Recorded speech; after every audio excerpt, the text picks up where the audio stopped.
ทุกคนสวัสดีเมื่อวานเนี่ยเนาะข้าพเจ้าก็ได้เว้าไปเกี่ยวกับเงินเนาะ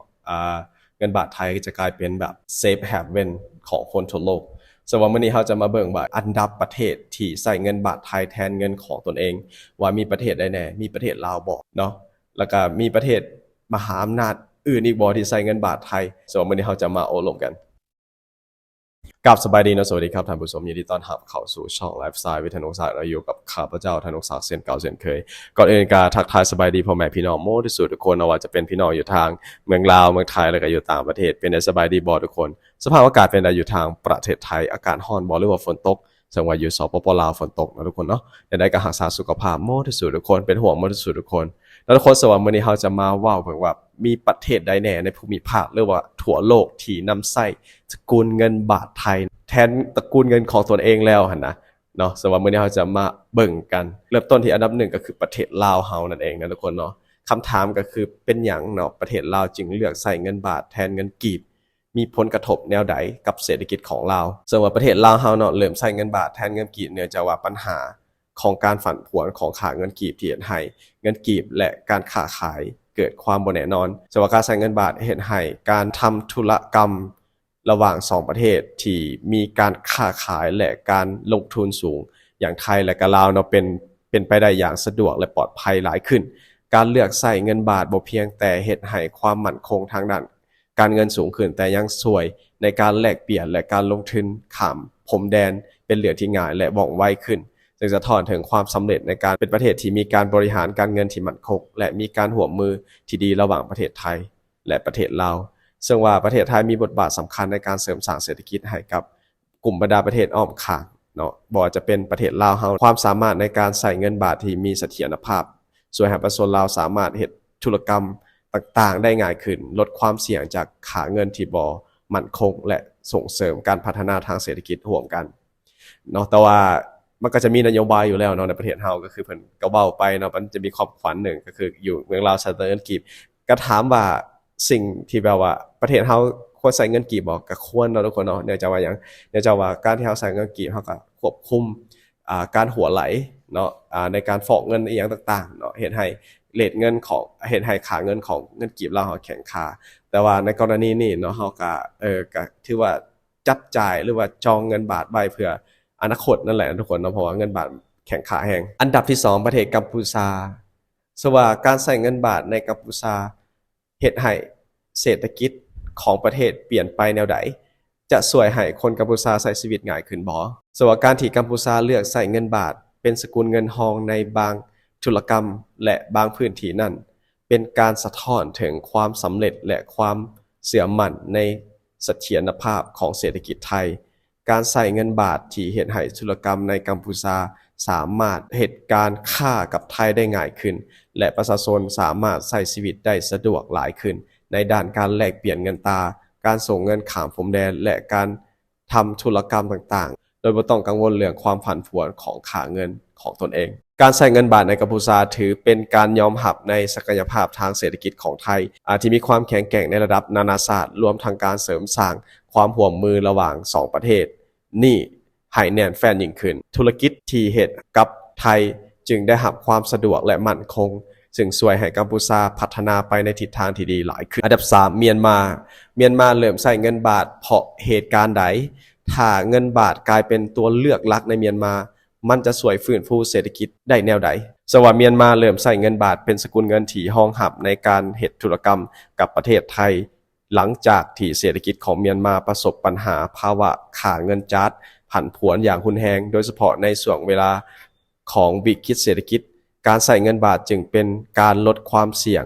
จากค่าเงินที่มีความผันผวนสูงโดยประเทศไทยที่มีเศรษฐกิจที่มั่นคงและระบบการเงินที่แข็งแกร่งเฮ็ดให้เป็นที่พึ่งพาของเมียนมาในการเฮ็ดธุรกรรมต่างๆการใช้เงินบาทในเมียนมาบ่เพียงแต่ช่วยให้ธุรกรรมระหว่าง2ประเทศเป็นไปได้อย่างว่องไวและมีเสถียรภาพแต่ยังเฮ็ดให้เมียนมาได้รับการพัฒนาในเชิงเศรษฐกิจอย่างยั่งยืนการยอมรับในเงินสกุลไทยในเมียนมายังสะท้อนถึงความสำคัญของไทยในภูมิภาคอาเซียนที่เป็นผู้นำในด้านการเงินและเศรษฐกิจ4เวียดนามใช้เงินบาทแนวใดในการเฮ็ดธุรกิจใหญ่ๆเป็นหยังการใช้เงินบาทจึงสำคัญต่อการเติบโตของเศรษฐกิจเวียดนาม เวียดนามที่มีการเติบโตอย่างว่องไวในด้านการค้าระหว่างประเทศเลือกใช้เงินบาทในการเฮ็ดธุรกิจระหว่างไทยและเวียดนามโดยเฉพาะในธุรกรรมการค้าและการลงทุนที่เกี่ยวข้องกับไทยโดยเฉพาะในด้านการลงทุนในตลาดหลักทรัพย์และสินทรัพย์ที่เกี่ยวข้องกับประเทศไทยการใช้เงินบาทเฮ็ดให้การลงทุนในไทยสะดวกยิ่งขึ้นและลดความเสี่ยงจากการเปลี่ยนแปลงของค่าเงินดงเวียดนามประเทศไทยเป็นศูนย์กลางการเศรษฐกิจของภูมิภาคอาเซียนด้วยความแข็งแกร่งของเงินบาทในตลาดการเงินโลกการใช้เงินบาทจึงช่วยให้เวียดนามสามารถเข้าถึงโอกาสทางเศรษฐกิจที่ดีขึ้นได้ง่ายกว่าเฮ็ดให้เศรษฐกิจของเวียดนามเติบโตอย่างว่องไวและมั่นคงมาเลเซียเป็นประเทศหนึ่งทุกคนเป็นหยังมาเลเซียจึงเริ่มใช้เงินบาทในบางธุรกิจแล้วส่งผลต่อการค้าระหว่างไทยและมาเลเซียแนวใดมาเลเซียเริ่มใช้เงินบาทในบางธุรกิจเพื่ออำนวยความสะดวกในการค้าระหว่างไทยและมาเลเซียโดยเฉพาะในสินค้าเช่นผลไม้หรือว่าสินค้าอุตสาหกรรมที่มีการค้าระหว่าง2ประเทศอย่างหนาแน่นการใช้เงินบาทช่วยให้การแลกเปลี่ยนเงินตรามีความสะดวกและว่องไวลดความยุ่งยากในการแลกเปลี่ยนระหว่างสกุลเงินต่างๆนอกจากนี้ยังช่วยให้การลงทุนและการเฮ็ดธุรกรรมข้ามพรมแดนมีความเสรี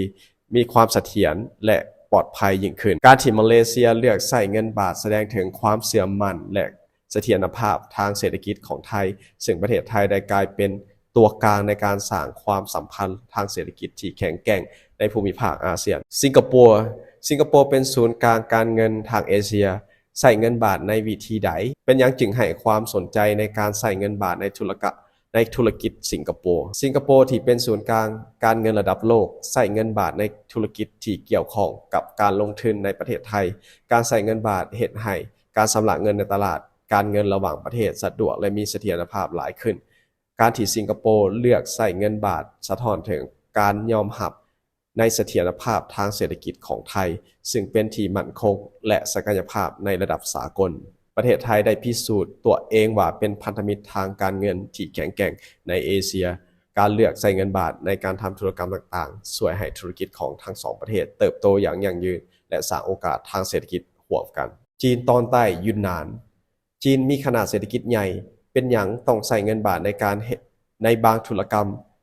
มีผลกระทบต่อการค้าระหว่างจีนและไทยบ่จีนตอนใต้หรือยุนนานใช้เงินบาทในการเฮ็ดธุรกรรมระหว่าง2ประเทศเนื่องจากการค้าขายและการลงทุนระหว่างจีนและไทยอย่างหนาแน่นการใช้เงินบาทช่วยลดความยุ่งยากในการแลกเปลี่ยนเงินตราและส่งเสริมการค้าขายได้อย่างว่องไวและมีเสถียรภาพนอกจากนี้ยังผลส่งให้การธุรกรรมระหว่างจีนและไทยมีความสะดวกและยืดหยุ่นหลายขึ้นการที่จีนเลือกใช้เงินบาทสะท้อนถึงการยอมรับในอำนาจทางเศรษฐกิจของไทยในภูมิภาคเอเชียและการที่ประเทศไทยเป็นพันธมิตรทางเศรษฐกิจที่มีความสำคัญในระดับโลกนั่นเองฟิลิปปินส์เป็นหยังแรงงานฟิลิปปินส์ที่มาเฮ็ดเวียกในไทยถึงต้องใช้เงินบาทในการส่งเงินกลับบ้านแล้วการใช้เงินบาทจะช่วยส่งเสริมความสัมพันธ์ไทยฟิลิปปินส์ได้บ่เนาะสวัสดีแรงงานฟิลิปปินส์มาเฮ็ดเวียกในประเทศไทยเลือกที่จะนำเงินบาทส่งกลับบ้านเพราะว่าเงินบาทมีความเสถียรและสามารถแลกเปลี่ยนได้ง่ายในฟิลิปปินส์การใช้เงินบาทช่วยลดค่าธรรมเนียมในการส่งเงินและช่วยให้การเฮ็ดธุรกรรมระหว่าง2ประเทศสะดวกและว่องไวการที่ประเทศไทยมีบทบาทสำคัญในการส่งเสริมความร่วมมือทางเศรษฐกิจที่เฮ็ดให้ความสัมพันธ์ระหว่างไทยและฟิลิปปินส์แข็งแกร่งขึ้นนอกจากประเทศเหล่านี้แล้วทุกคนยังมีประเทศมหาอำนาจต่างๆไม่ว่าจะเป็นสหรัฐอเมริกาญี่ปุ่นราชอาณาจักรหรือว่าฮ่องกงเลือกใช้เงินบาทในบางธุรกรรมสะท้อนถึงความสำคัญของประเทศไทยในการตลาดการเงินระดับโลกรวมถึงการยอมรับความเสถียรภาพและความแข็งแกร่งของเศรษฐกิจไทยที่มีการเติบโตและการเชื่อมโยงใกล้ชิดกับเศรษฐกิจโลกที่มีในทุกมิตินี่คือการขยายเพิ่มเติมเกี่ยวกับเหตุผลและผลกระทบที่เกิดขึ้นในการเลือกใช้เงินบาทสำหรับสหรัฐอเมริกาเป็นหยังสหรัฐอเมริกาจึงเลือกใช้เงินบาทในการใช้ในบางธุรกรรมสำหรับการใช้เงินบาทช่วยให้การค้าระหว่างไทยและสหรัฐมีความสะดวกขึ้นได้แนวใดสำหรับสหรัฐเป็นประเทศหนึ่งในผู้นำทางด้านเศรษฐกิจโลกและมีความสัมพันธ์ทางการค้าไทยอย่างยาวนานการเลือกใช้เงินบาทในการเฮ็ดธุรกรรมบางประเภทเช่นการค้าสินค้าผลไม้หรือว่าสินค้าหัตถกรรมจากไทยเฮ็ดให้การแลกเปลี่ยนเงินตราระหว่าง2ประเทศมีความสะดวกและว่องไวในการใช้เงินบาทช่วยลดความเสี่ยง ส่วนลดความเสี่ยงจากการแปลงสกุลเงินหลายครั้งเห็นให้การเฮ็ดธุรกรรมต่างๆระหว่างสหรัฐและไทยง่ายขึ้นความสัมพันธ์ทางด้านเศรษฐกิจที่ดีระหว่างไทยและสหรัฐได้รับความเสริมสร้างและการยอมรับในความเสถียรทางเงินบาทซึ่งสะท้อนให้เห็นถึงการเติบโตของเศรษฐกิจไทยที่มีความสำคัญระดับนานาชาติและช่วยให้ไทยเป็นหนึ่งในจุดยุทธศาสตร์ทางการเงินในภูมิภาคเอเชียฮ่องกงเป็นศูนย์กลางการเงินของเอเชียเป็นหยังเลือกเงินบาทในการลงทุนจะส่งผลกระทบแนวใดต่อการเฮ็ดธุรกิจหรือว่าธุรกรรมระหว่างฮ่องกงและกับไทยฮ่องกงเป็นศูนย์กลางการเงินและการลงทุนในเอเชียมีความเชื่อมั่นในเงินบาทซึ่งเป็นหนึ่งในสกุลเงินที่มีความเสถียรภาพสูงในภูมิภาคการที่ฮ่องกงเลือกใช้เงินบาทในการลงทุนในตลาดหุ้นไทยหรือในสินทรัพย์ที่เกี่ยวข้องกับไทยเช่น